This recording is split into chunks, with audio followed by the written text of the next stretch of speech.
and bigla din eh. Ako po ay una nagpapasalamat sa Diyos sa natatanging pagkakataong ito na mapaglingkuran po kayo. I really thank God sa buhay po ng humble man and woman of God, ang Tatay Emmy at Nanay Mirna. Palapakan po natin ang Panginoon sa kanilang buhay. Tama po ang pagkakasabi at pagkakasampit ng Pastora Mirna.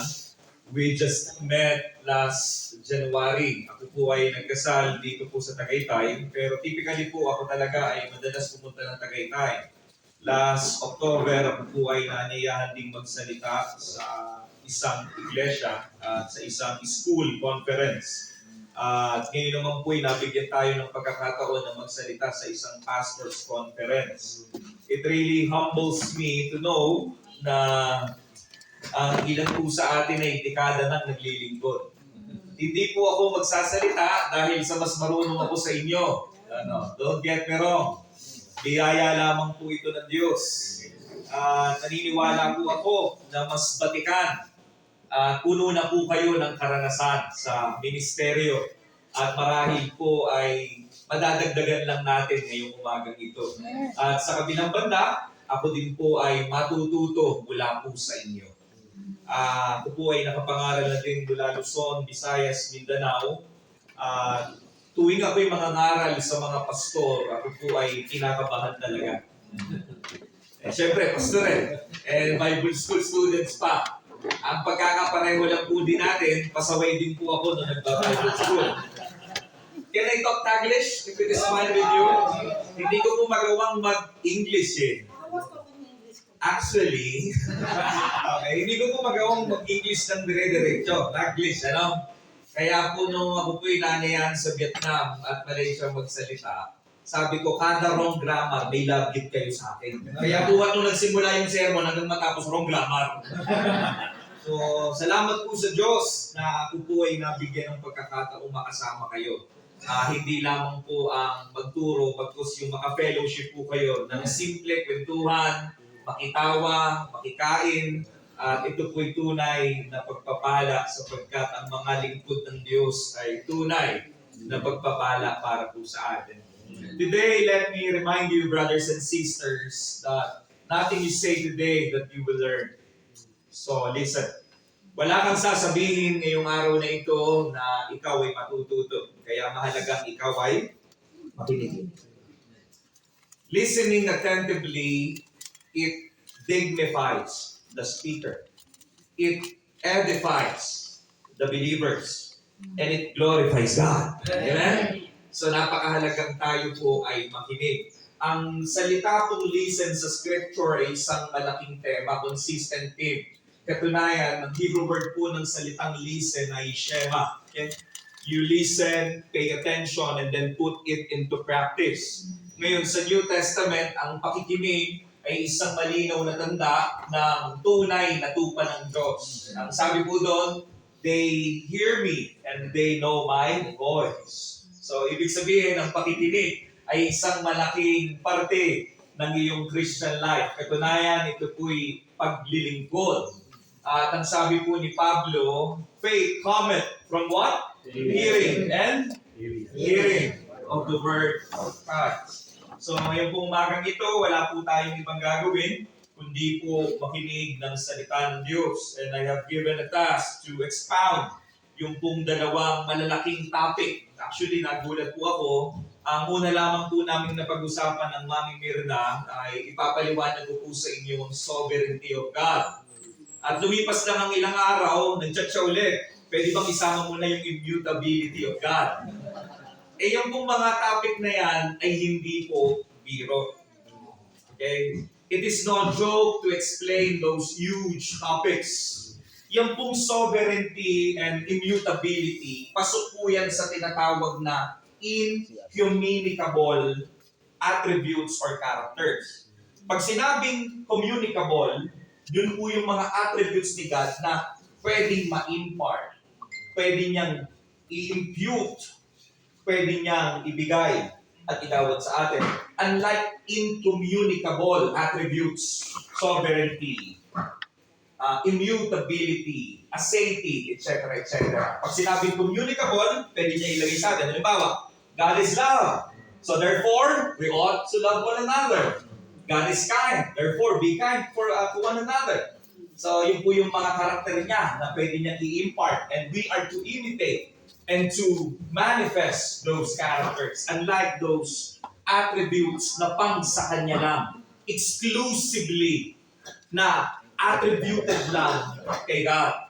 So, ang una nating tatalakayin ngayong pong umagang ito ay ang soberanong Diyos, the sovereignty of God. At upang ito po italakayin, muli ko po kayong inaanyayang tumayo bilang paggalang sa pagbasa ng salita ng Diyos.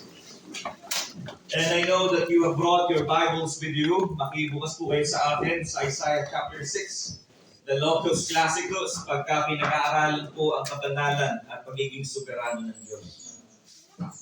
Nahihiya po ako sapagkat ang mga naunang speaker na lalaki ay mga matatangos. Mga mapuputi. Ang susunod pong tagapagsalita po ay kayo Banggi. Bicolano, laking Bulacan. Bicolano po ang aking ina. Ako po ay laking Bulacan. Doon po ang aking ama. Pero madalas din po ako sa Cebu. Kaya po malapit sa akin ang mga Cebuano, mga Bisaya. Katunayan, ayoko na po umalis sa Cebu nung ako po ay nasa Madran. Kaya, bagamat hindi ko po maintindihan kapag ka-worship service, yung mga kinakanta nila, pero alam ko pong iisa sa spirito. Amen? So, ngayon po, basahin natin ang salita ng Diyos mula po sa aklat ni Isaiah, one of the major prophets.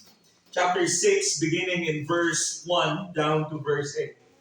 Again, from the magisterial prophet Isaiah, chapter 6, reading from verse 1 down to verse 8, brothers and sisters, ladies and gentlemen, this is the word of God.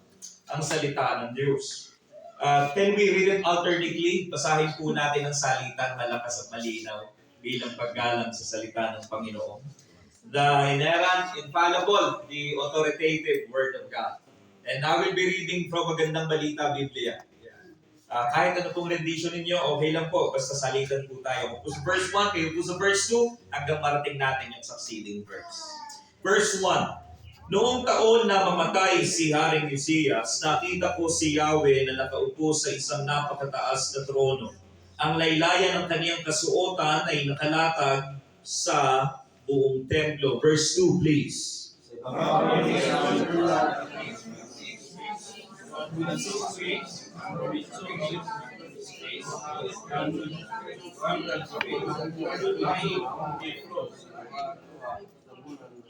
Three.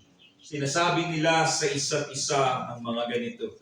Banal, banal, banal si Yahweh na makapangyarihan sa lahat ng buong daigdig ay puspos ng kaniyang kaluwalhatian. Verse 4, please.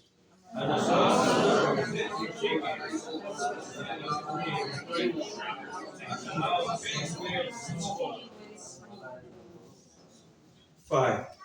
Sinabi ko, kawawa ako sapagkat ako'y isang makasalanan at mula sa lahing makasalanan. Papapahamak ako sapagkat nakita ko ang hari, si Yahweh, na makapangyarihan sa lahat. Next verse. 7.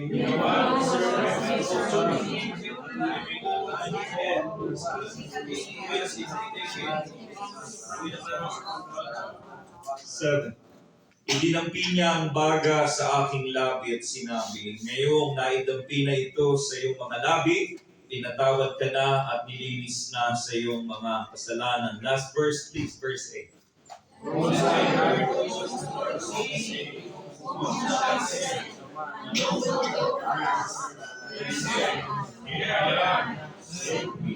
Amen.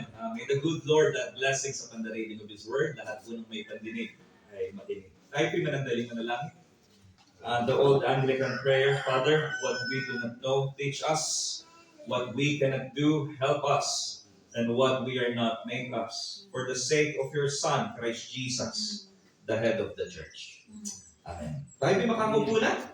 Bigyan po natin ng isang buhay, masigla at malakas na palakpakan ang ating Panginoon. Glory to God! Glory! Come on, give Him praise today! Hallelujah! So, salamat po sa Panginoon at simulan po natin ang pag-aaral. Pumalahod po tayo sa dagat ng teolohiya. Ngayon po araw na ito, simula kahapon, ang maririnig nyo lang po ay tungkol sa isang malaking Diyos. We are proclaiming, declaring to you, the big God theology. Ang isang malaking Diyos.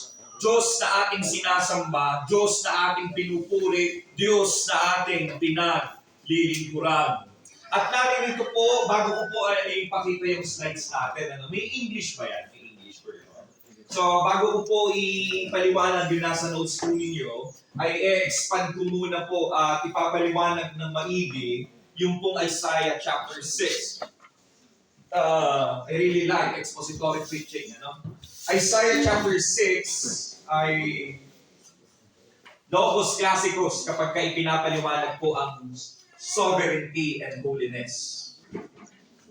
Ito po ay isinulat ni Propeta Isaiah noong panahong ang Southern Kingdom, namely ang Judah, ay unstable. Ito po ay isa sa mga pinakamadilim, pinakamasalimuot o pinakamalungkot na bahagi sa kasaysayan ng Southern Kingdom because they had lost their king. And according to verse 1, in the year that King Uzziah died, I saw the Lord. Ngayon, pagkapatay ang isang hari, ano nangyayari sa bayan? Lawlessness was reigning. People were unstable. Hindi alam ng mga tao ang kanilang gagawin at dahil doon sila'y kanya-kanya. Nagkakabahabahagi, division, hatred for one another because there is no leader. Wala pong tagapanguna, wala pong nakaupo sa liderato, walang nanunungkulan. And according to 1 Kings, ang kinamatay po ng haring ito ay dahil pinakialaman niya yung pong kagamitan sa templo, particularly yung pong incense. This king wanted to do the ministering priest duty. Gusto niyang gawin bilang hari yung gampanin ng isang priest. Pero alam po natin na magkabukod na entities ang temple at ang government. Magkabukod na entities ang church at ang state. Hindi pwedeng makialam ang mga hari sa affairs sa temple. Likewise, hindi pwedeng makialam ang mga nasa temple, priest, sa affairs ng state. Magkaibang entities, pero nagko-collaborate sila. Hindi pwedeng bukurin o tanggalin si God sa lahat ng entities na ito. At dahil siya po ay nakialam, because of his arrogance, the Lord struck him down to death by sending leprosy. Siya po ay namatay dahil sa leprosy. At sa kanyang kamatayan, nagkakagulo ang buong bayan. At sa kabila ng kadilimang nangyayari sa buong bayan, sa buong lupain, naririto si Isaiah doon sa templo ng Diyos. Again, Isaiah was a prophet. Sabihin po natin lahat prophet. Pag sinabing prophet, spokesperson ng Diyos, an agent of revelation. Siya yung nagbababa ng tinatawag na oracle. Heavenly message. Siya yung mouthpiece ni God, the human mouthpiece of God, His prophets. Ngayon, nakita ni Isaiah, he had a vision. And according to huge number of the biblical scholars, it was a vision, not a daydreaming. Okay? It is a vision. At ang nakita niya sa kanyang pangitain, he saw the Lord. At paano niya inilarawan ng Panginoon? I saw the Lord high and exalted, seated on a throne. See, brothers and sisters, anuman ang nangyayari sa isang bayan, anuman ang nangyayari sa iyong buhay, anumang kaguluhang meron sa Pilipinas, nakaupo pa rin ang Diyos sa kanyang trono. Amen? Walang bagay na nakapagpayanig sa Diyos sa kanyang trono. Walang malaking problema, walang malaking suliranin, walang malaking sigalot sa lupa ang nakapagpababa sa Diyos sa kanyang trono. Brothers and sisters, God is sovereign. Siya po'y kalmado pa din. Hindi po siya problemado dahil tumaas ang presyo ng gasolina. Hindi po siya problemado dahil sa hindi mamataan ng ating Pangulo. Hindi siya problemado dahil sa laki ng mga bayarin mo. See folks, sa panahong hindi na natin makontrol ang mga bagay-bagay sa ating buhay, the scripture keeps on reminding us, run to Him because He controls everything. Amen? So again, I saw the Lord. At paano niya nakita nakaupo? Na, pag sinabing nakaupo, hari.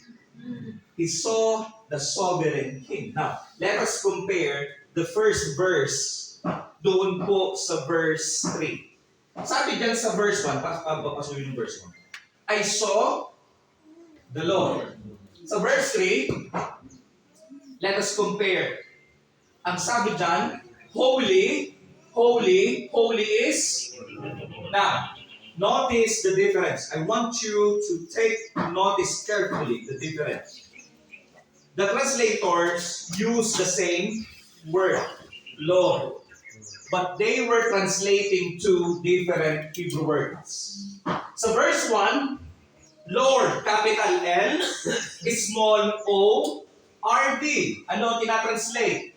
The Hebrew word, Adonai. Sabihin natin lahat, Adonai.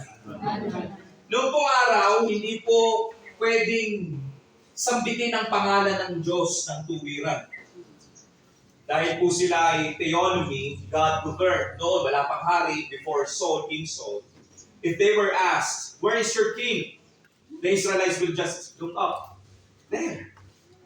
And what is his name? Hindi nila masabi yung Yahweh. Ang sinasabi nila ay Hashem. Sabihin natin lahat Hashem.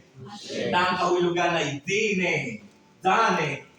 O ang sinasabi nila ay Adonai, which means Master, Lord, or King, etc., etc. So, hindi nakakapagtaka na Trinitarian si Isaiah. Bakit? Ang sabi po sa verse 1, he saw the Lord. In fact, this title is the title of the Lord Jesus Christ. Ho Kurios, the Lord of Lords and the King of Kings. Now, sa verse 3, ang nakita niya sino? The translators were translating the memorial name of God. The ancient name of God. The changeless name of God. Anong pangalan yun? The four Hebrew letters. Yud, He, Vav, He. Na kung basahin sa atin ay Yahweh. Nakita ni Isaiah si Lord, si Jesus. Pero tinawag niya rin itong si Yahweh.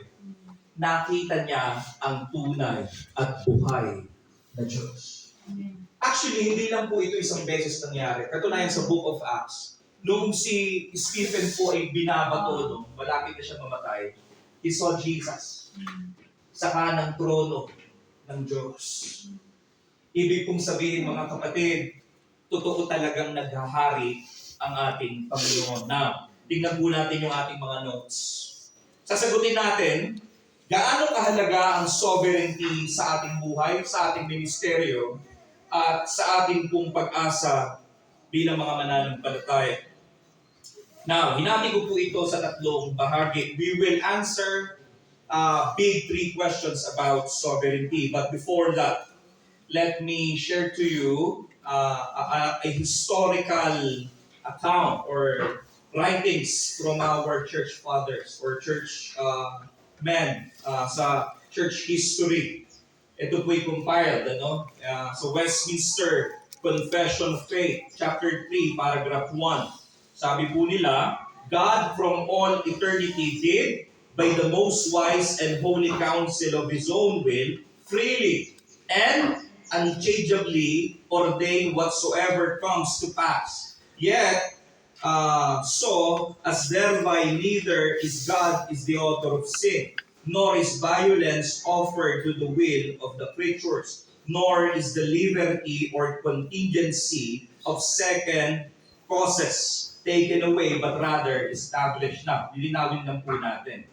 Hindi porket sinabing sovereignty that God controls everything, ay control freak na siya. We don't believe na pag sinabing sovereignty ay equated sa manipulator. Amen?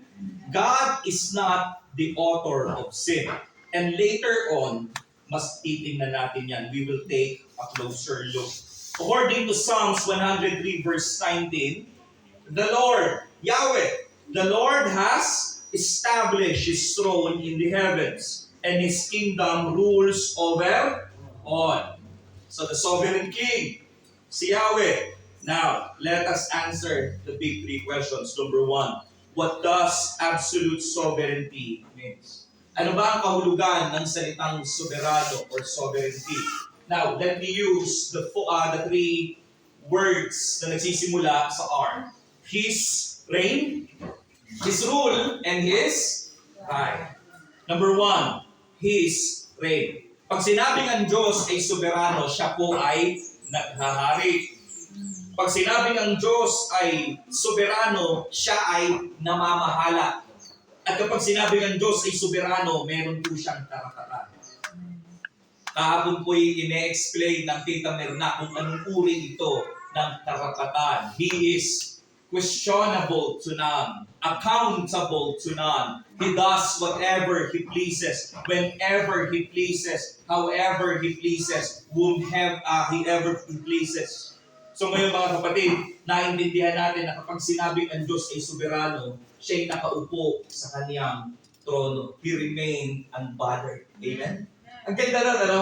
Kasi tayo, bilang mga Christians, marami tayong bagay na kinababahala. Nababalisa tayo sa iba't ibang problema. At pinapaalalahanan tayo palagi ng Biblia na ang Diyos ang may kontrol sa lahat ng bagay. Pinagkakalakip-lakip niya, He makes all things work together for good. So, walang nangyayari sa atin by chance, by accident or incident. Everything is planned, orchestrated. Everything is decreed by God Himself. Now, yun ang kagandahan doon. Pag naintindihan mo ang Diyos ay soberano, His plans cannot be thwarted. Hindi ito pwedeng baguhin. Hindi ito pwedeng ikansila ng tao. Pero pag pinag-uusapan po yung will ni God, sa Bible po kasi may dalawang Greek words siyang will. Ngayon, tayo po, nakasanayan natin yung permissive will. It is right. Pasok po siya sa tinatawag na preceptive will. Sabihin natin lahat, preceptive will. Pag sinabing preceptive will, coming from the word precepts, utos. Pag sinabi ng Diyos, ito ang kalooban ko, huwag kang magnakaw, pwede mong labagin? Pag sinabi ng Diyos, huwag kang papatay, pwede labagin ng tao? Pwede. Maaaring labagin ng tao? Pwede. Pag sinabi ng Diyos, huwag kang magsisinungaling, pwede labagin ng tao? Pwede. Thou shalt not lie. Because liars go to church. Go to church. Magbabago pa, brothers and sisters. So, naintindihan natin, yun po yung preceptive will. Okay? Yun yung pwede nating labanan, labagin at kontrahin. Pero pag sinabing decretive will, for example, rapture, whether you like it or not, magra-rapture. Second coming, whether you like it or not, magsi-second coming.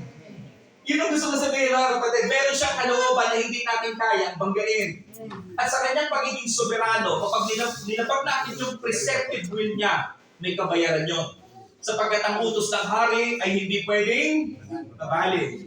So, ngayon tingnan po natin, yung pong salitang the Lord reigns, it occurred sa Bible for almost 9 times. The Lord reigns. The Lord reigns. The Lord reigns.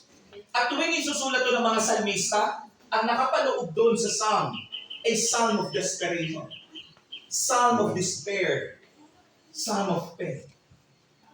But despite of their pains, they declare that the Lord reigns.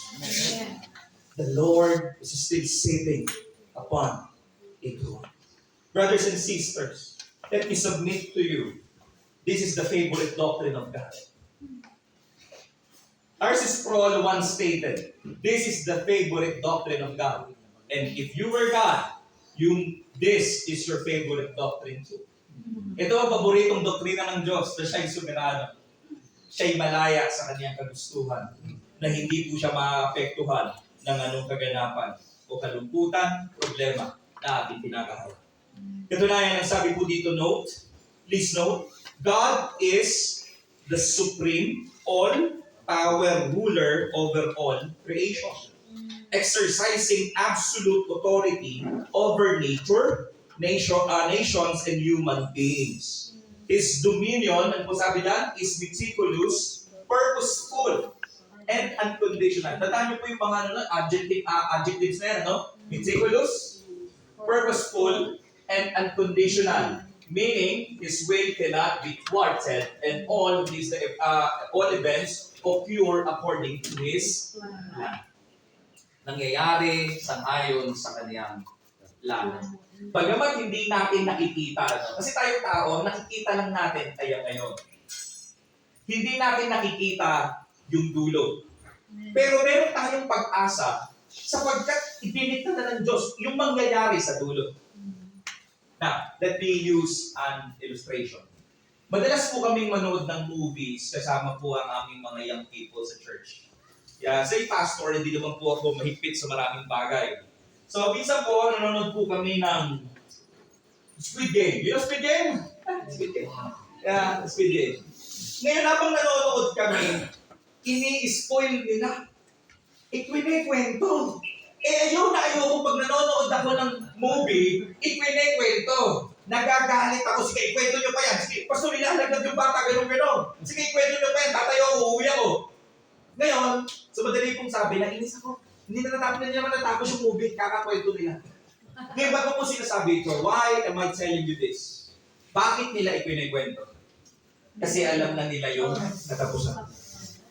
Brothers and sisters, tayo lang ang makakapagsabi na ang lahat ng bagay na ito ay para sa katapusan ng Diyos.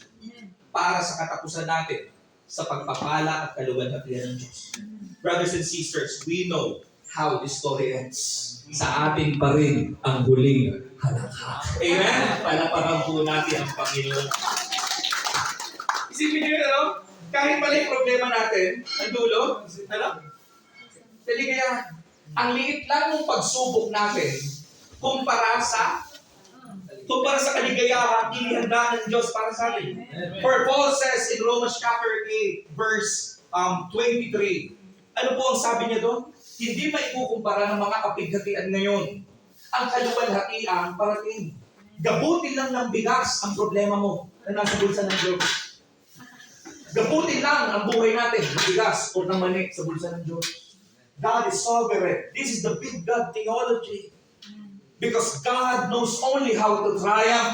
He knows only how to win. Sa bukabulangin ng Diyos, walang salitang talo. Our gospel is the winning gospel. Our God is the victorious God. And if you're in His side, you'll always be in the winning side. Hallelujah! Amen. Brothers and sisters, ito sinasabi ng Biblia, alam ng Diyos ang plano niya at gagawin niya yun. Walang duda. He reigns, He rule.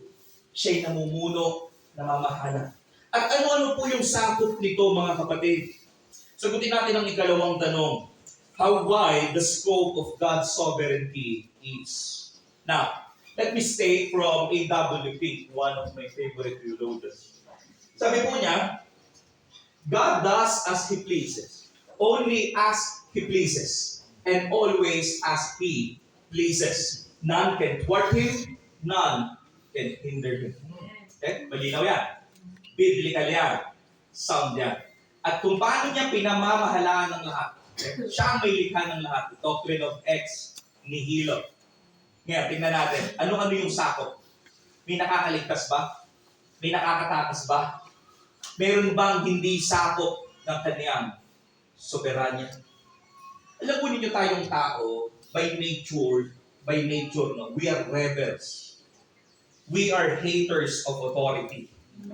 We hate someone na mas mataas sa atin. At dahil doon, likas ating lumabag sa mga batas o utos. Pag sinabing bawal mag-park, doon magpapark. Pag sinabing bawal umihi, doon iihi. Ako na tayo. Pag sabi sa katabi ko na. Kapag sinabing bawal hawakan, hihipuin. Sinabi ng bawal, sinabi sa'yo ng doktor, Ay, bawal po kayo kumain ng taba. Ano, sige pa rin, kain pa din. Kasi alam niyo bakit we hate someone na nagpuputos sa atin.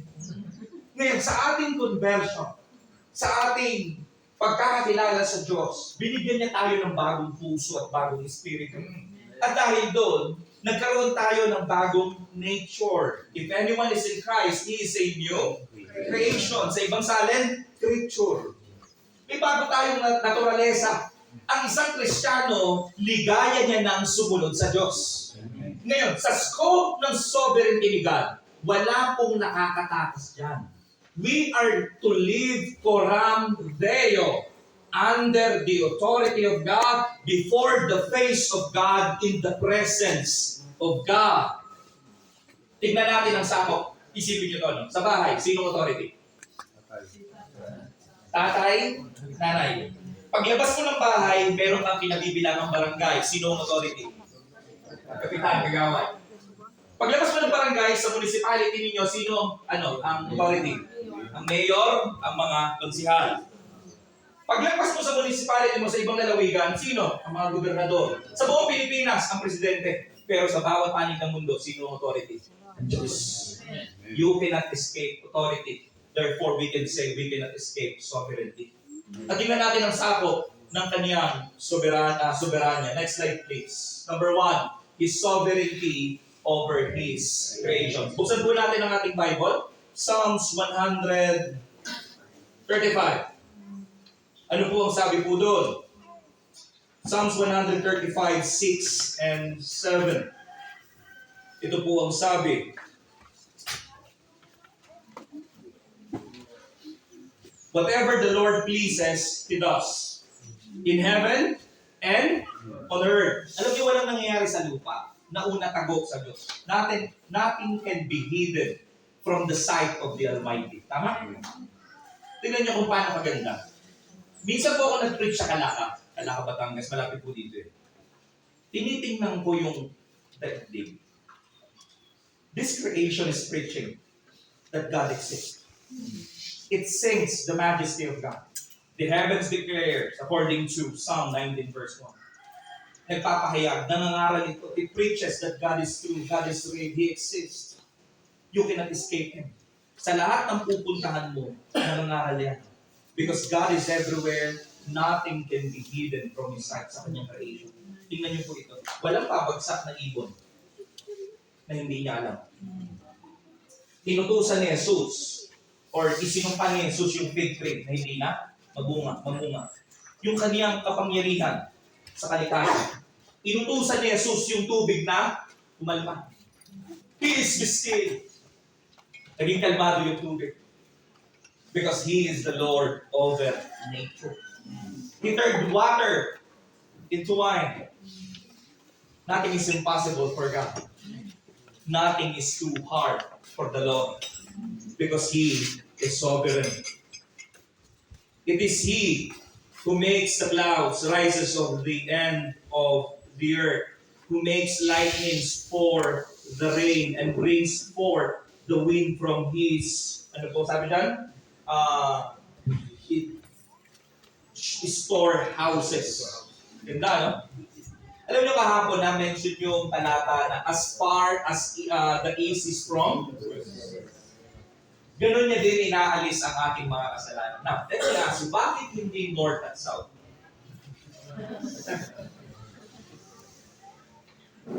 Bakit hindi north and south? Alam niyo kung bakit? Dahil pwedeng sukatin ang pagitan ng north at south. May north pole at pwedeng sukatin. Pero pag east, from east to west, immeasurable. At ganun ang pag-ibig niya sa'yo. Hindi masusukat. Amen? So again, hindi yung north and south. Kasi kung gano'n, mauubos ang pag-ibig sa'yo ng Diyos. Okay anak, bibig ko ka na. Isang kasalanan na lang, tutupukin na kita. Hindi gano'n. Ang kanyang pag-ibig ay hindi matatapos. Hindi ito mawawala, hindi maglalako. Ganun ang kanyang pagpapatawad sa iyo, kaibigan, kapatid. Ngayon, ganun kaganda na kahit yung creation, hindi diktayan. Sinabi ni Tita Mir na kahapon na kung mapalapit lang ng konti sa araw, yung mundo, matutupok tayo. Kahit kaunti lang, na pulgada, matutupok tayo. Malayo lang ng bahagya, mamamatay tayong lahat sa lamig. At ano sabi sa Book of Job? You hung the earth from nothing. Ibinitin mo ang daigdig sa kawalan. Nagtataka ba kayo? Countless multitudes of men, naglalakad tayo, tumatalon tayo, pero hindi nauusod ang daigdig. Bakit? Ang Diyos ang namamahala sa kanyang nilikha. Ibig sabihin, hindi tayo nangangamba dahil alam natin, ang Diyos ay makapangyarihan na nag-iingat sa kanyang nilikha. Unlike sa ibang man-formed deities, na pagkatapos likhain, aalis na siya. Hindi ganoon. Ang ating Diyos ay aktibo sa kasalukuyan, participating sa kasalukuyan, siya'y naging aktibo sa nakaraan, at siya'y magiging aktibo sa ilalim. He's always working.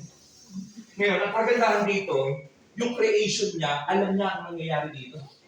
Gano'ng kakaganda bilang pagnilikha. Pinaliwanag kahapon yan, Tita Berna. Kahit buhok mo, ilang.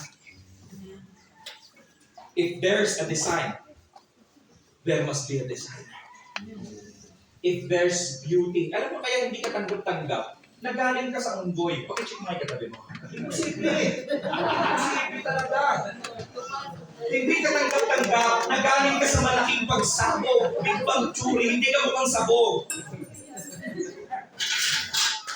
May disenyo.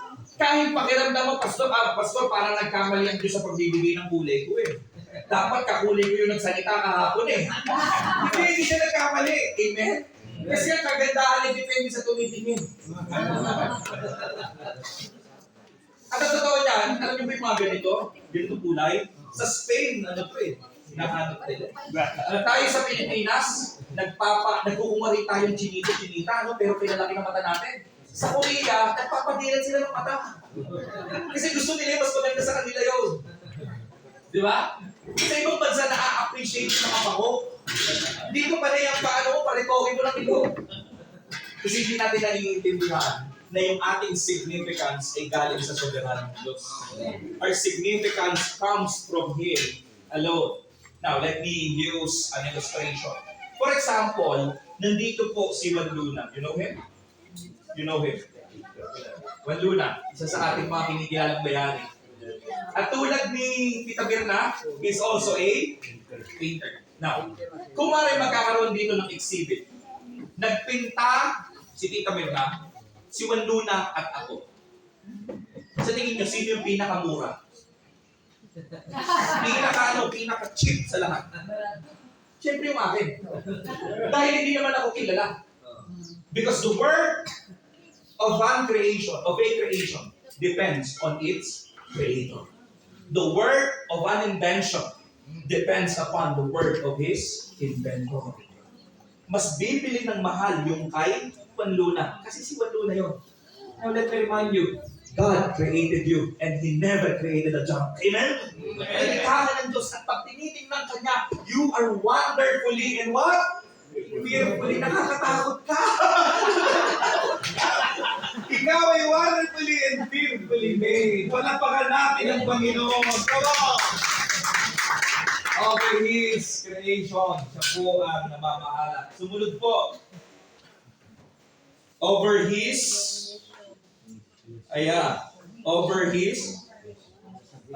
sovereignty over nation. Buksan po natin, 2 Chronicles, chapter 2,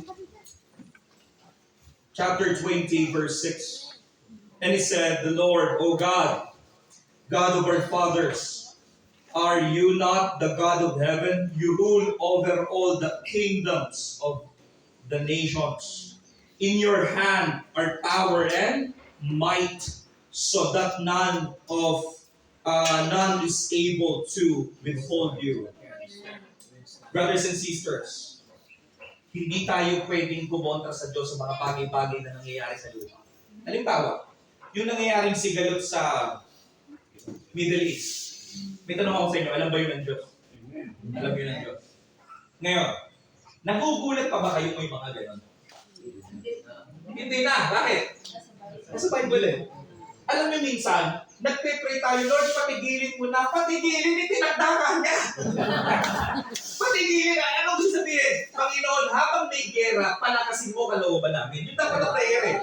Habang naglalaban ang mga bansa sa aming tapat ka. Ipaalala mo sa amin may control ka. Ipaalala mo sa amin soberano ka. Hindi kami magpe-pray na matanggal yan kasi panatandaan niya na totoo salita mo eh. Amen. Sabi sa book of Matthew, nations will rise against nations. So hindi na tayo magugulat. Soberano Diyos. Ipinapaalala niya sa atin, ano bang mangyari sa mga bansa, siya pa rin ang may control. Hindi na marunong ka, Pastor. Kaya na Siya pa rin ang tunay na hari. Siya pa rin ang tunay na namamahala. Psalms chapter 33 verse 10 and 11. The Lord brings the counsel of the nations to nothing. Kahit may mga alyansa ang mga bansa, no? Alam niyo po, masyado po ako naging interesado dyan dahil meron po kaming nadadalo sa church na mahilig po sa geopolitics. Tuwing Wednesday, kausap po namin siya. And I heard na maraming bansa ang nagiging magkaalyansa o magkaalyado laban sa Amerika. Ang Amerika po kasi ang hegemon. Pag sinasabing hegemon, sila po yung supreme among nations. Sila po yung makapangyarihan, powerhouse. Ngayon, dahil sila yung powerhouse, sila yung nagdidikta ng kalakaran worldwide. Ngayon, may mga lumalaban na bansa. At pag pinag-aralan nyo mabuti, ganun yung struggle ng tao sa kapangyarihan. Ang hindi alam ng tao is not sovereign. Alam niyo po ang sabi kasi sa Book of Daniel, ang Diyos ang naglalagay sa hari at siya rin ang nagpapababa. Tingin po kailan sa akin. Hindi ko po alam kung kayo po ay merong paboritong politiko. Hindi ko po alam kung kayo ba makabombong, makasara. Hindi ko po alam. Hindi ko alam kailan sa usapin na yan. Pero pag-isipan niyo mabuti. Pag-isipan niyo ang maupo na tao, papalitan din yan. Tama ba? Ang mga taong maluluklok, mawawala rin yan sa kapangyarihan. Because the nature of earthly power, ang kalikasan ng kapangyarihan sa lupa, it is not permanent. Kingdom rises and kingdom falls. Nakita nyo ba, ang lahat ng hari sa kasaysayan, alam niyo kung paborito kong basahin yung writings ni Alexander the Great.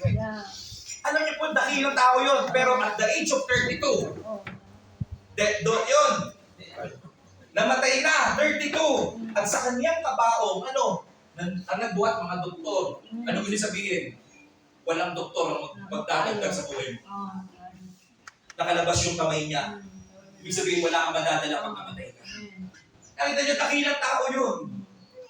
Ang ating kilala sa isa sa mga kilalang pangulo natin, nung panahon ng Reheming Marcos, ganun man niya hinawakan yung kapangyarihan, bumaba pa rin siya sa katungkulan. Bakit? All earthly authorities are subject to the authority of God. Tama? Ang Diyos lang ang hindi mo mapapababa. Ang Diyos lang ang hindi mo mapapalitan. Ang Diyos lang palagi ang nakaupo sa kanyang trono. Amen? So, yung mga nations na yan, huwag po kayong matakot. Pastor, nababahala kami. Pagka nagkagera, ang daming sandata, ang daming ng China. Samantaya tayong Pilipino, ano panlaban natin? Itak. Ano pa? I speak. Tirador. Hindi, iba na po ang mga panlaban natin. Ang mga panlaban natin ngayon, alam niyo po, tanongin niyo po ano? Mga babae. Bakit? Hindi sila nagpapatalo. Ay, sorry. Ano ba na tayo dito? Sorry. Buti may mga lalaki yung sabi tama. Pero pag in English, male. Mali. So, mga kapatid, hindi tayo natatakot sa anumang bagay namang dumating. Kung magbanta man yung World War III, ano paalala sa atin? This world is not our permanent home. Amen. Hindi ito ang huli nating handungan.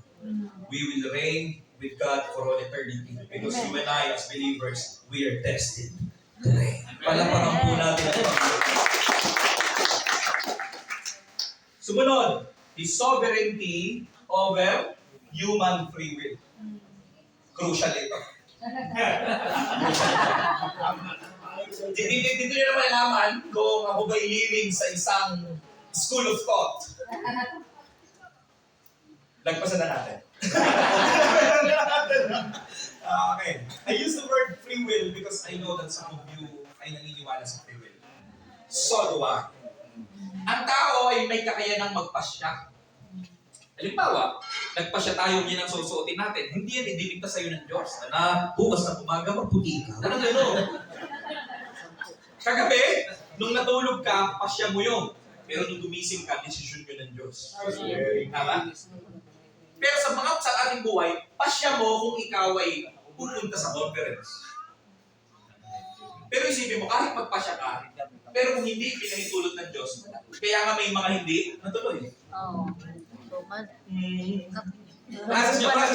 Nagpasya sila, opo, Pastor Nemi, pupunta kami. Nagpasya. Pinahintulot ng Diyos? Hindi. Bakit? May mas mataas na authority sa atin. Kung may free will tayo, may free will din ang Diyos. Now, let us use the word free will. May free will tayo, may free will din ang Diyos. At tingnan nyo, ang plano ng tao can be thwarted. Alam niyo po, hindi po sana ako pastor, artista po sana ako eh. Hindi, alam ko hindi naman kayo maniniwala. Sa part na yun, wrong doctrine kasi.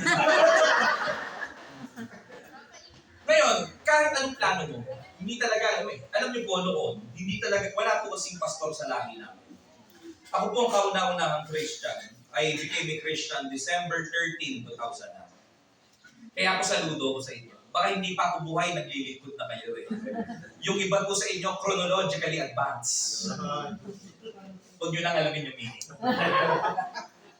So, hindi ko po alam yung tagal niyo sa ministry. Pero ako po'y naging Kristiyano December 13, 2009. Noong ako po'y nahamon maglingkod, I began February 2010. At ang una ko pong ministry sa children's ministry, tagahugas ng ng bata. Ngayon, alam nyo po, bago sa akin tong Kristyanismo, never ako nakarinig ng ganito. Kasi po, ako'y taga Santa Maria, Bulacan. Pag sinabing Santa Maria, mga tao doon, puro, kandato, lahat na.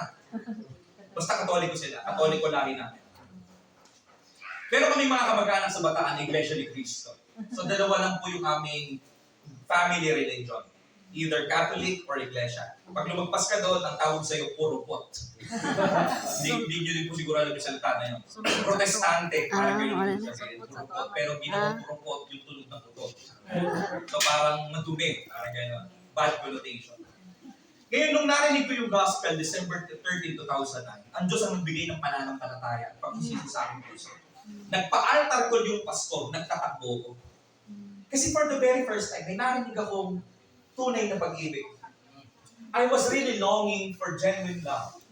Dahil lumalaki po ako, na hindi ko alam ang tunay na pag-ibig dahil ako po'y naghahanap ng sense of belongingness. Pag nakita niyo po yung itsura ko nung araw, masasabi niyo hindi ako kapastor-pastor. Ang amin pong pamilya, 11 po sila papang magkakapatid. Puro manginginom yun. At sa edad pong 16-17, nag-aasawa na. Kapatid ko po, mas bata sa akin, 2 ang anak. Nag-asawa yun, age of 40. Ako po 30, wala pang asawa. Hindi pa napipikot ang itim na kalabaw. Alam mo niyo na narinig yung gospel? Sabi ng pastor, he was forsaken for you to be forgiven. He was rejected for you to be accepted. Nung narinig ko yun, para akong binuhusan ng malamig na tubig. Nagising ako sa kamalayan ko na meron palang totoong pag-ibig. And from that day on, I have decided to follow Jesus. December 13, 2009, 14-15-year-old na ako. Hindi ko alam kung ano yung direksyon ng buhay ko. Pero nung araw na ang Diyos ay nagpakilala sa akin, hindi ko yung pinagsisihan. At naglingkod ako sa Kanya. Bakit ko yun sinasabi? Hindi dahil sa gusto kong magpakilala sa Diyos.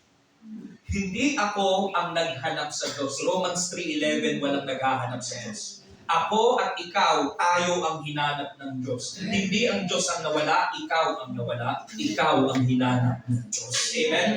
So, nung araw na yun, nagsugod ko sa Panginoon. Hanggang sa naglingkod na ako. Ang gusto ko lang talagang gawin sa church, tatlong bagay. Tatlong bagay lang. Wala yung preach. Ang gusto ko lang, eating fellowship.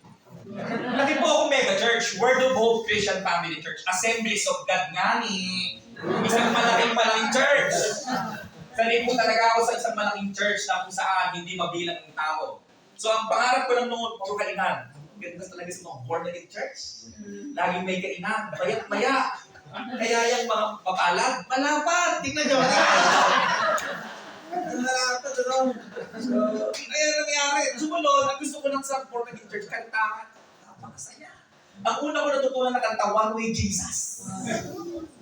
Yung edad nyo, sabi ako talaga, hindi boring. At pangatlo, gusto ko lang magturo ng mga bata.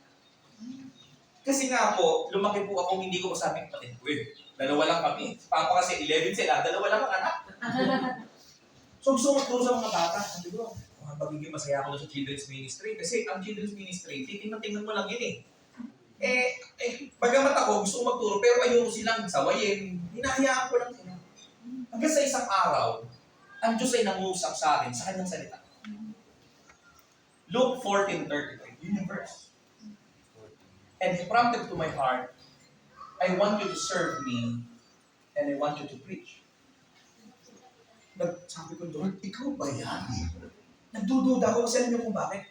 Walang preacher sa lahi natin. Una yun. Pangalawa, hindi ako nagsasalita dahil banlago ako. Hindi ako maharap sa tao. At pag nakita niyo yung itsura ko noon, hindi kayo maniniwala pag sa mga nagsalita ko, Jesus, Jesus, we! Hindi kayo maniniwala! Kasi itsura ko! Ngayon sabi ko, Lord, ikaw ba talaga tumatawag sa akin? Ito, ayoko magpasto. Hindi ko ito pinangarap. Pero dahil soberano ang Diyos, nasunod pa rin ang plano niya. Siguro din ikaw, ayaw mo magpastor. Yan, pinuwento ni Pastor Mendy, yung mga anak niya, ayaw mo magsipastor. Dahil soberano ang Diyos, nasunod pa rin ang plano niya.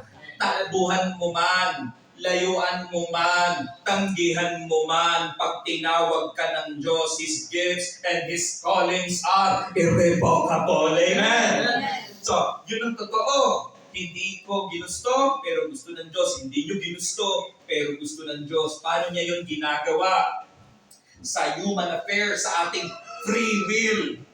Proverbs 16:1, the plans of the heart belongs to man, but the answer of the tongue is from the Lord. Proverbs 16:9, the heart of man plans his ways, but the Lord establishes his step. Nagpaplano ka eh. Alam niyo classic example nito? Sino? Si Jonah. Bakit padadala doon sa Ninive? Alam ko naman, patatawarin mo eh. Tukuhin mo na. Ano to? Version ko na lang to ha? Version ko na lang to. Baka isipin nyo, mali-mali ko pastor na to ha? Version ko na lang to. So, bakit pa ako pupunta ng Ninive? Ano parusahan mo na? Di ang ginawa, sumakay ng barko, pumuntang Tarsis. Hindi mo nga pwedeng labanan ang plano ng Diyos eh. Lalo kapag ikaw ay naka-distant mangaral. Dahil doon pa lang sa sinapupunan, appointed ka ng mag-preach.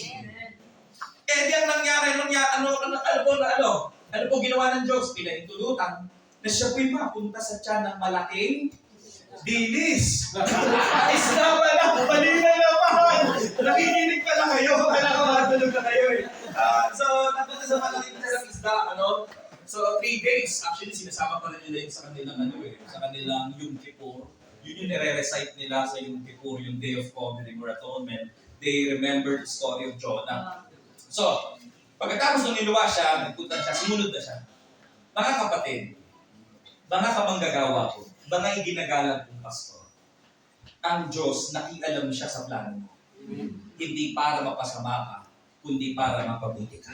Tinawag ka ng Diyos dahil ang nasa isip ng Diyos, yung kongregasyon, yung mga taong pagkakalain niya sa pamamagitan niya. Tama? Kahit anong gawin natin, kahit anong gustuhin natin, hiwalay sa plano ng Diyos, hindi ito matutupad. Tandaan natin ang Diyos ay unshakable, ang kanyang plano ay tunay na magaganap. Kahapon sinabi ng Tita Mirna na ang Diyos ay hindi natin pwedeng pag-aralan. That's right. At ang attempt para pag-aralan ng Diyos, ang tawag doon ay theology. Theos, logos. Pero alam nyo, God is unsearchable, yet knowable. Tama? We can never know Him fully. However, we can know Him truly. Sabihin nga natin lahat, we can know Him truly. But we can never know Him fully. Hindi ubra. Dahil sa doctrine ng incomprehensibility, God is everlasting. How can a finite mind put an infinite God to His finite mind? Pero kagandahan, God is infinite, yet so infinite. Biruin mo, no? Ang Diyos ay eternity, pero nakatira siya sa'yo. Ganun kaganda ang doctrine ng Trinity. He's so far, yet so near. He is too high, yet too low. He is enthroned in heaven, but He is enthroned in your heart. Ganun kaganda. Ano? Ganun ang doktrina ng pananampalatayang Kristiyano na ang ating Diyos ay soberano, ginagawa niya sa paraang hindi natin maunawaan, pero pwede nating paniwalaan. Amen? Palapakan po natin ang Diyos. Ito, over the salvation of His people. Psalms chapter 3 verse 8, salvation belongs to the Lord. Your blessing be on your people. Selah. Pag sinabing Selah, pause, ponder. Kuminto ka, pag-isipan mo, salvation is of the Lord. Can I get an amen? Salvation is of the Lord. Sa kaligtasan mo, bagamat tumugon ka, pero unang nagdesisyon ng Diyos. Parang ganito yan. Bago mo siya mahalin, minahal ka muna niya. 1 John 4:19, we love because He has loved us first. Bago ka niya tawagin, bago ka tumawag sa Kanya, tinawag ka muna niya. Ang sabi sa Book of Romans chapter 8, those who have been called, before you call upon the name of the Lord, He called you first. And before you chose Him, He chose you first. I did not, you did not choose me, but I chose you. Kita ninyo? Now, nagtatanong na kayo. Alam ko na ang leaning ng nagsasalitang to. No. Ang leaning ko po ay Bible. Okay, Bible. Dahil palaging una ang Diyos. Tumugon lang tayo. At doon papasok sa pagtugon, kung ikaw pa ay Arminian or Calvinist. Doon tayo magkakasundo. Dahil ang totoo niyan, Calvinist at Arminian, pareho yung ligtas. Amen? So, hindi dapat magtalo. Hindi dapat magtalo sa usapin yan. Dahil ang totoo, hindi nakakapagligtas si Jacobus Arminius sa si John Calvin. Ang itinuturo nila, salvation is of the Lord. Tama? So, tingnan natin. He reigns over His people. The salvation of His people belongs to Him. Jonah chapter 2 verse 9, but I, with a loud voice of thanksgiving, will sacrifice to you what I have vowed. I will repay. Salvation belongs to the Lord. Ang kaligtasan ay gawain ng Diyos purely by His grace, solely by His choice. Ano ang patunay na ang kaligtasan ay sa Diyos? Biruin mo ang sabi sa Ephesians 2, by grace. At yung grace na yon, tinanggap mo dahil sa faith. Pero ang sabi sa Philippians 1:29, yung pananampalataya galing sa Diyos. At ang sabi sa Hebrews 12:2, He is the author and the... Are you the author? No. Are you the beginner of your faith? No, He creates faith. He is the author of faith. And He is the perfecter of faith. Philippians 1:6, He who began. Ikaw ba nagsimula? Hindi. No, it is God and God alone. It is He who began His good work and bring it unto great completion. Siya yung nagsimula, siya rin ang maghahatid sa kasagdalan from start to finish. Salvation is of the Lord. Naintindihan natin na ang kaligtasan natin ay dahil soberano ang Panginoon. Now, 3, ito po yung mga misconceptions. Pangatlong tanong, what are the misconceptions on sovereignty? Number 1, it is not compatible with human responsibility. Now, who contends na hindi pwedeng pagsamahin? Taas po kamay. I like what Charles Spurgeon says. Siya po ang Prince of Preachers. Sabi niya, ang sovereignty at human responsibility parang pareha.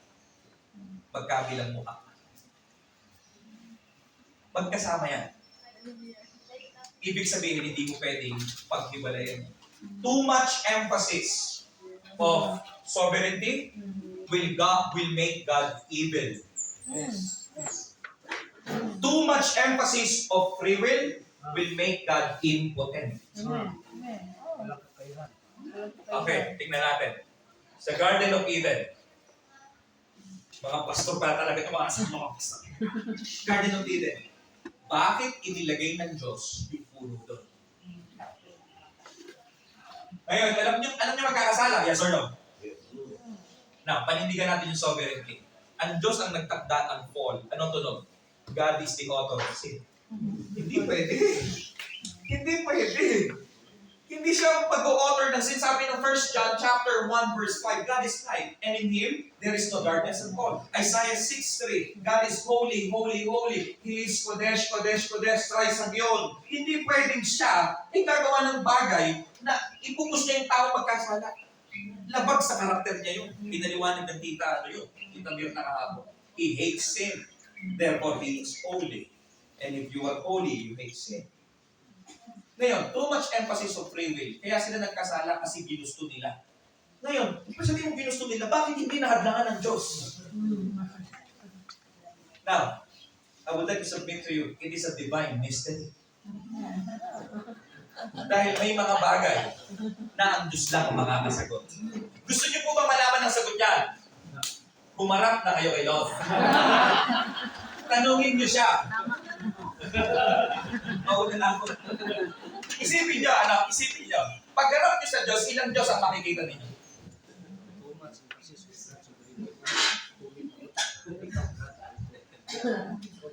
Basta tanungin niyo siya.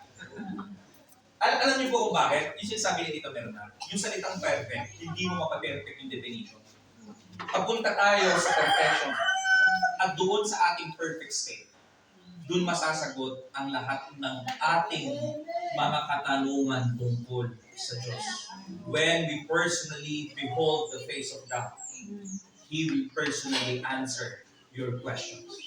Yun ang kagandahan sa Diyos, na hindi siya pwedeng ilagay sa isip ng tao. Dahil ang gusto ng Diyos ay mahalin mo. Amen? So, naintindihan po natin yan. So, hindi po compatible pa rin ang sovereignty at human responsibility. Pangalawa, it features God as manipulator. Hindi yan puppet. Hindi robot.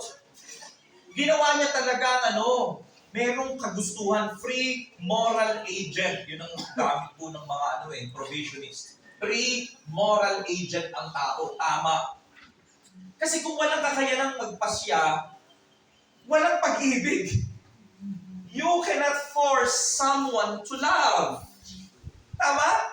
Ang pag-ibig na pilit ay hindi pag-ibig. At kung nagputos ang Diyos ng pag-ibig, ibigin mo siya. Ayaw niya yun. Nagpilit ang gusto niya buong puso, isip, kaluluwa at lakas. Kaya naniniwala tayo na hindi control freak ang Panginoon. Pangatlo, it removes God's tender care. Dahil pala sa sovereignty na yan, siya ay nakaupo sa trono, wala siyang pagmamalasakit sa tao. Ay, isipin niyo sa mga kapatiran natin, sa mga pastoran. Sa question po ng evil, ang tawag po dyan sa pag-aaral, theodicy. Sabihin na nila ang theodicy. The presence of evil at ang presence ng Diyos. Now, if God is real, bakit may narere? If God is good, bakit may krimen? If God is real, bakit may korupsyon? If God is real, bakit wala pang naghuhuli sa flood control? If God is justice, bakit hindi pa rin nabubulong yung mga dapat managot? If God is truly existing. May sasagot nun, parang ang hirap na parang sinasabi natin, we believe that God is sovereign, pero wala siyang care sa creation niya. I was preaching sa PUP, sa kanila pong Pagkatapos po ng Mass, kasi po iba't ibang religion yung mga nag-aaral, binigyan po tayo ng pagkakataon sa kanila pong 2019 founding anniversary. Pagkatapos po ng pare, nabigyan ako ng pagkakataon mag-share. Ang share ko po doon ay knowledge and wisdom. And after my talk, a professor approached me. And yung professor, agnostic. Pero mas leaning natin siya sa atheism talaga. Pag sinabi kasi agnostic, hindi niya alam kung may Diyos o wala. Hindi siya sure kung may langit o impyerno. Hindi niya alam kung may kaluluwa siya o wala. Basta hindi pa siya nagko-conclude.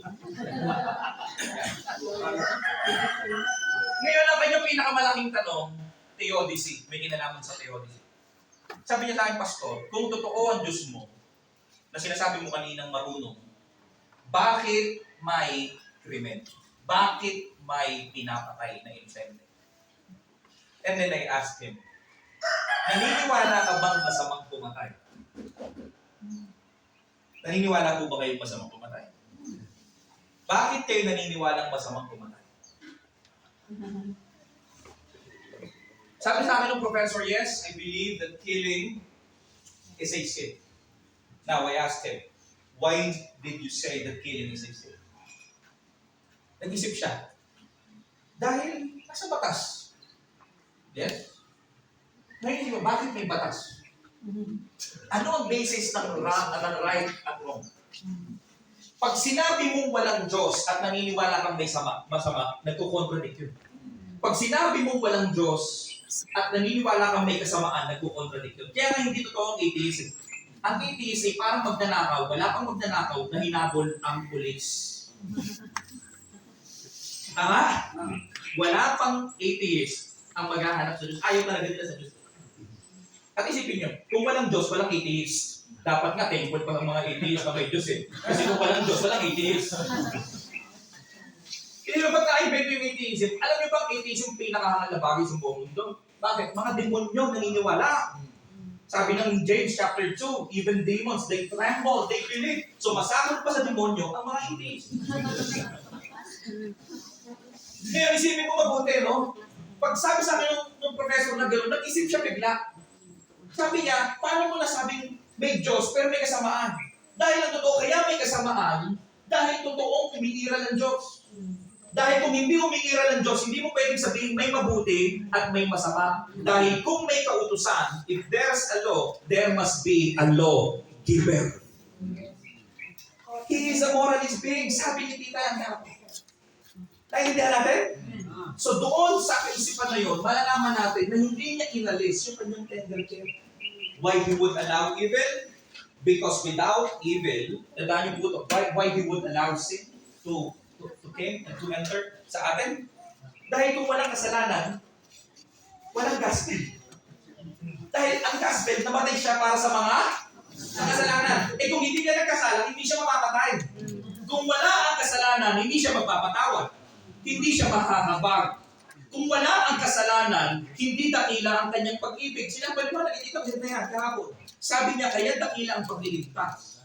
Ay dahil dakila tayong mga makasalanan. Kaya dakila ang pag-ibig.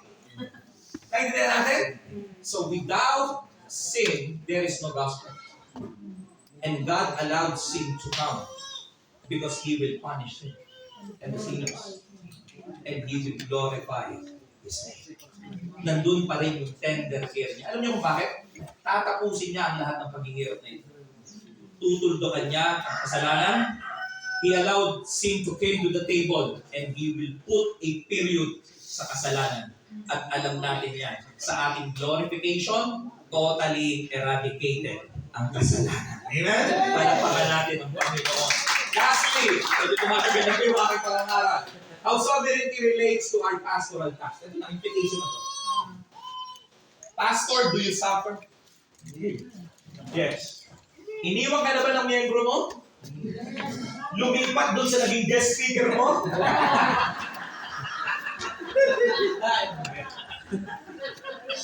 Grabe, no? Kinuha mo ng guest speaker? Kinuha na ka pa ng miyembro? Siniraan ka na ba ng patira? Yung pains natin ay purposeful kung totoo sovereignty. Pero kung hindi totoo, walang dahilan. Pero dahil totoo na ang Diyos ang may kontrol sa lahat ng bagay, pinagkakalapit natin. We know the story of Joseph. You know Joseph? The handsome man? You know him? That is preaching today? Joseph the dreamer pa rin. Akala ko, ako po si Joseph the daydreamer.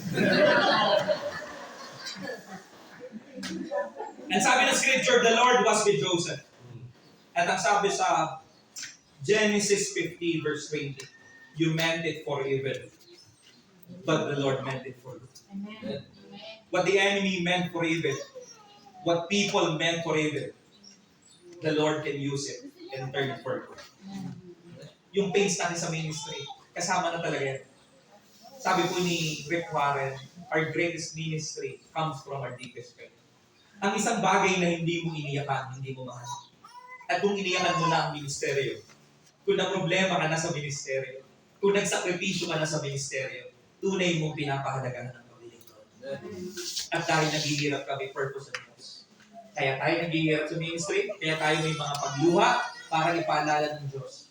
Anak, ang ministry ay gawain ko. Ginagamit na kita. Hindi sa sariling diskarte mo, hindi sa galing, hindi sa husay mo magsalita, hindi sa lawak na nasasakupan mo, meron ka pa rin nararanasang kahinaan dahil sa kahinaan mo, itinatanghal ko ang aking kalakasan. In your weakness, my strength is made manifest. Amen? In our sermons, God is sovereign. Napansin niyo ba minsan, nagganda ka ng sermon Monday, pero nung Sunday, hindi mo na i-share lahat. Pero minsan, hindi ka na naghanda Saturday. Pero nung nag-preach yung Sunday, naiyak lahat. Naiyak kasi narinig na nila yun.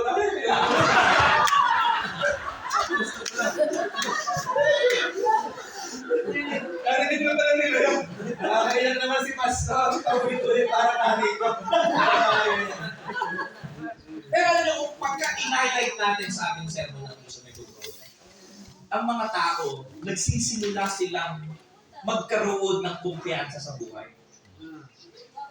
Isipin niyo, God is holy. Pag siya'y naintindihan mong banal, aayos ka. Let me give you an illustration. Nung ako po ay grade 4, doon ako unang nagka-crush. At dahil nagka-crush ako, nagtututbrush na ako.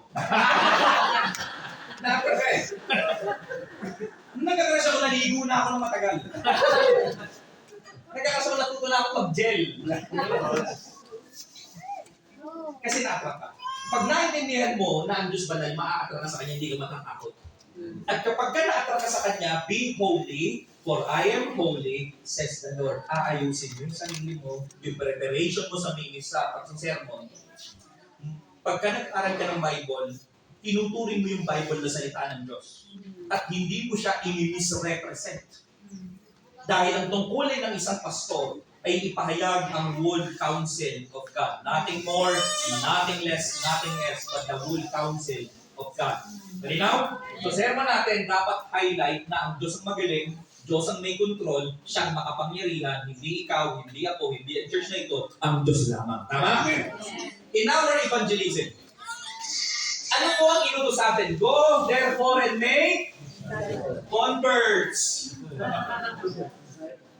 Go therefore and make. Alam niyo po, ako po ay bago maging pulpit pastor. Ano? Ang una ko pong ministry ay mangaral sa bus, sa gym, pero hindi po ako nanghihingi. Kaya naginawa ko yan sa inyo. Ngayon, alam po ninyo, nalulungkot po ako dati kapag hindi sumasabay sa prayer ko yung mga tao. Napakalakas po ng boses ko sa bus. Talagang isinisigaw ko sa mga tao, John 3:16, Road to Romans, Romans 3:10, Romans 3:23, Romans 5:10, Romans 6:23. Kabisado ko yun.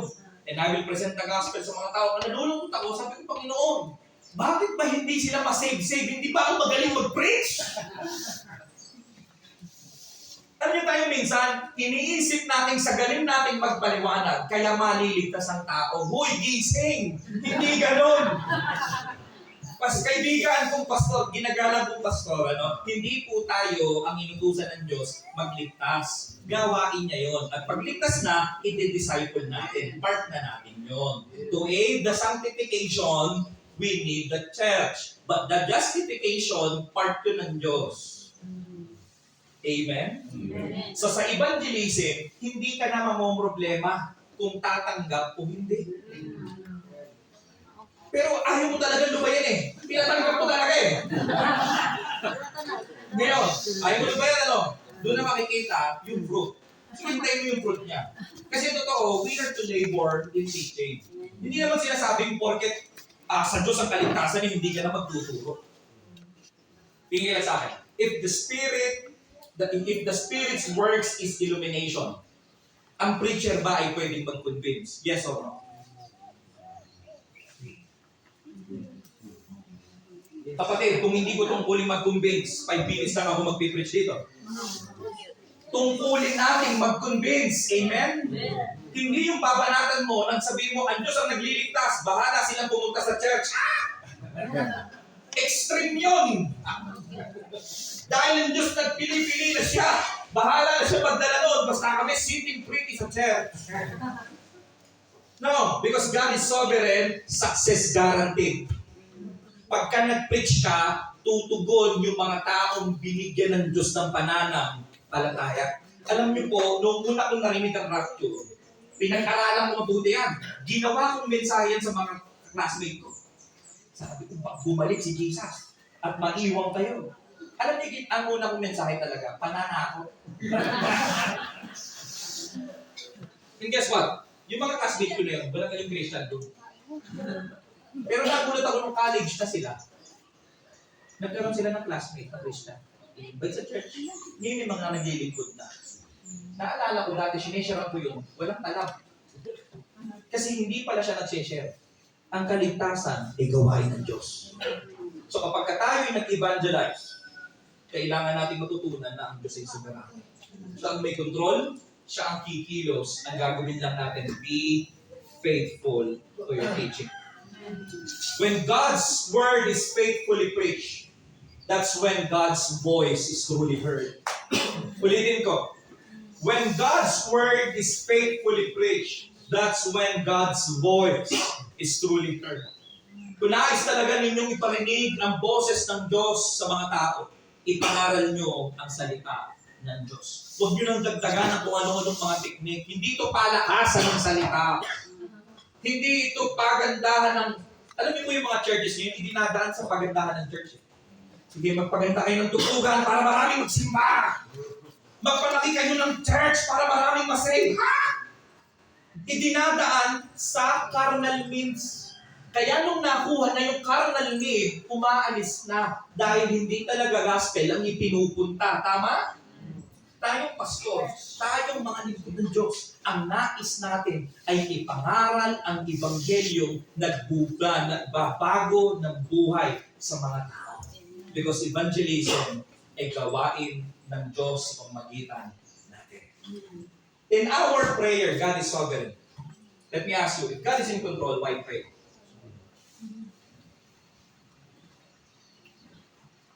If God is in control, why pray? If God decreed things to come, why pray? May mababago pa ba?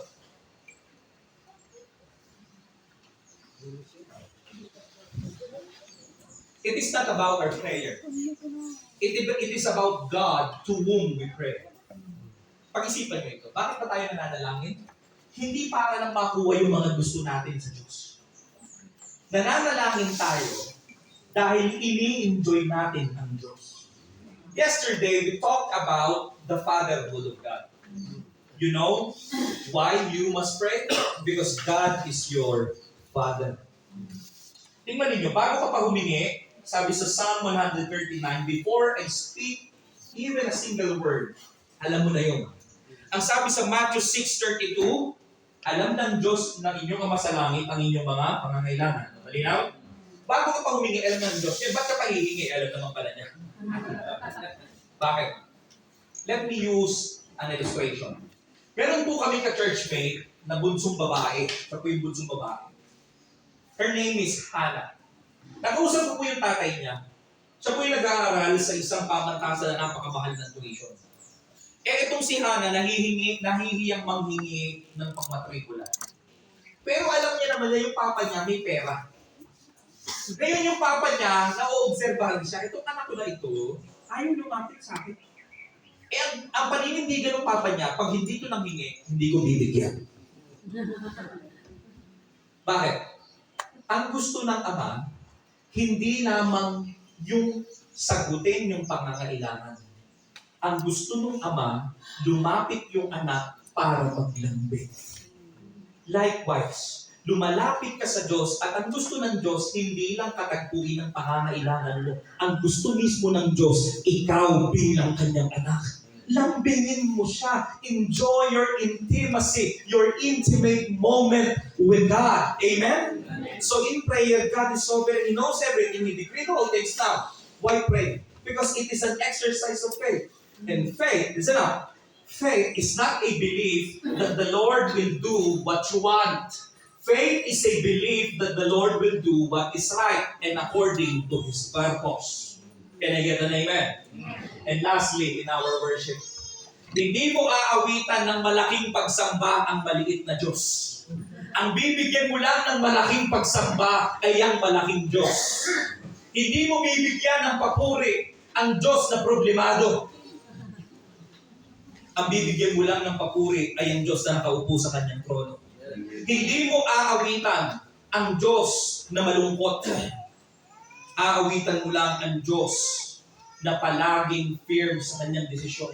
In His immutability, hindi natin siya pwedeng pababain, hindi natin siya pwedeng gambalain, hindi natin siya pwedeng bawasan. God is perfect. We can take nothing nor add something to His perfection. Alam niyo, pag naintindihan niyo yung sovereignty, pag ito yung pinaintindi natin sa ating mga tao sa congregation, maiintindihan nilang lugi para sila pag hindi sila umaattend. Kapag hindi ka umattend, hindi ang Diyos ang nabawasan. Kahit ang buong mundo ay sambahin siya, hindi siya madadagdagan nun.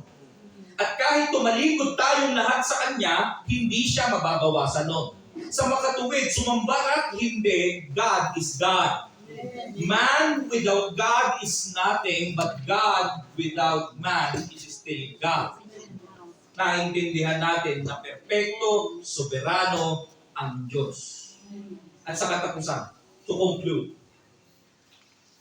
the good Lord have made a sovereign commitment to be with those who put their faith in Christ. Indeed, God's sovereignty is a broad concept including all that God is and all that He does, even embracing His love.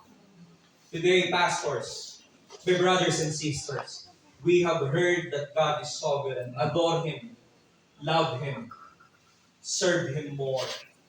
Do your best. Present yourself na ikaw ay naglilingkod ng may katapatan, may kagalakan at sigla. At sa kanyang muling pagparin, that He may find us faithful. The Lord is constant. He is sovereign. He is always in control. Keep calm. God is in control. Tayo po'y manalangin. Father, we thank you for your word today.